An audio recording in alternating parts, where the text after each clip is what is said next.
is the blues scale, and it sounds good because it's informed by music theory.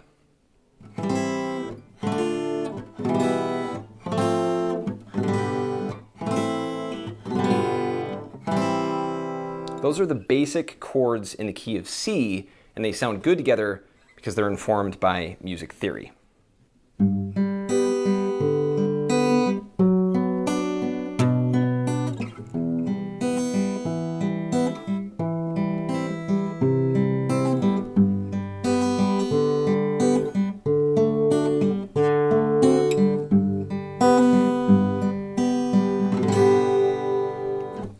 That's basically a 1-3-6-4-1-5-1 chord progression in the key of G, and it sounds good because it's informed by music theory.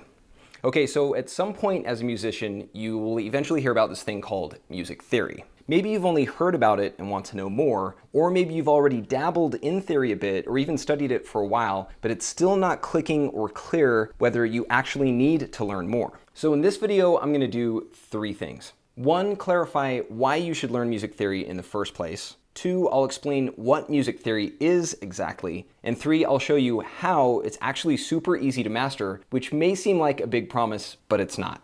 All right, so why should anyone want to learn music theory anyway? Here's why.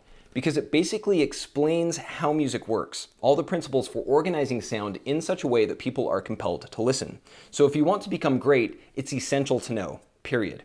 You may have heard music described as a language, and it is. So every time you play a song on the guitar by, say, Bob Dylan, for example, you're essentially reciting a poem by Dylan himself. And I don't just mean the lyrics or words of a song, but also the melody and chords too. The music itself is like its own non-verbal language. So when you perform someone's song, it's like you're reciting their musical poetry in a way, if that makes sense. We'll really define music theory here in a moment, but at a high level, you could say that it's like the grammar and syntax of this musical language. So once you know how it works, you can communicate through music in a structured and coherent way.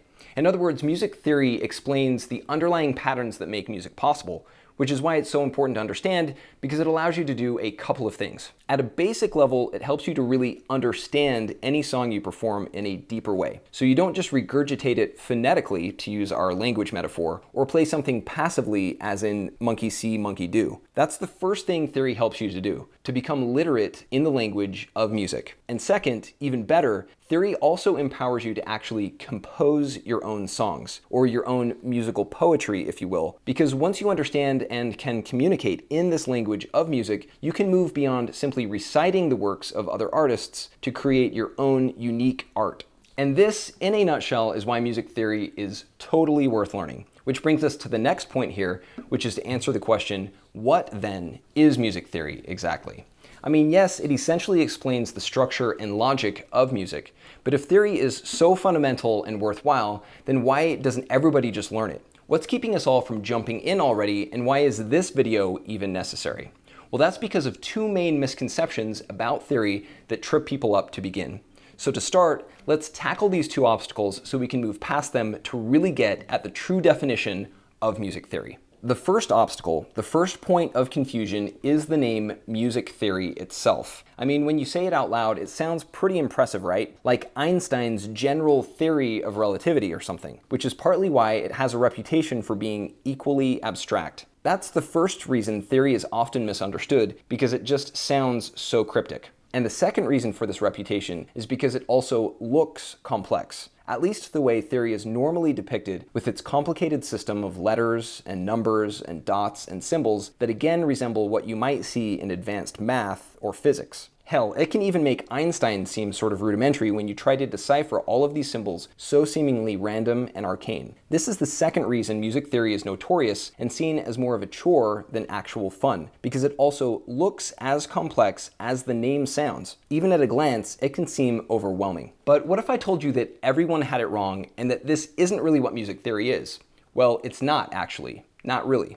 To explain, let's look at the actual name music theory to understand what it truly means. And what you'll find is that the word theory comes from the Greek theoria, which means to look at, view, speculate, or see. That's all, which is simple enough. Only there's a catch, because if music is sound and sound is invisible, then the real definition of music theory is to look at the invisible, which is impossible, right? And this invisibility of sound, this hidden nature of music, is the reason all of these symbols were developed in the first place. Because they were an early attempt by musicians to picture the underlying syntax and patterns of music that are otherwise impossible to see. They weren't trying to complicate things or throw anyone for a loop. Back in the day, centuries ago, people just didn't have a better way to depict music than to use letters and numbers and a few odd symbols on top of that. So what happened is that over time, as more and more symbols were added to the mix, the true simplicity of music got obscured. And eventually music theory became so visually convoluted that most people have now come to avoid it altogether or question its value, resulting in its obscure and cryptic status today.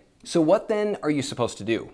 If music theory is your key to success as a musician, and by definition it's a contradiction in terms, to see sound, then what is the solution? Especially if you're a visual learner.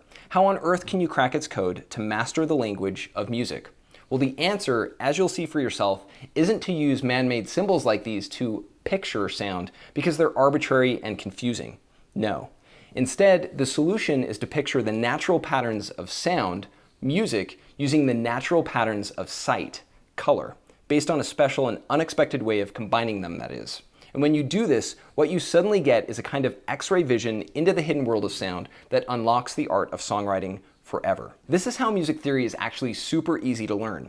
Once you bypass all the confusing symbols that are typically used to see that it's actually a beautiful, symmetrical kind of geometry. A visual and audible language of patterns that's simple to learn and extremely powerful when you apply it in your own music, so you can express your ideas with clarity and ease. And this process of seeing sound, of cracking the code to music theory, is surprisingly simple, as you'll see in the next video of this series. So check it out and I'll see you there.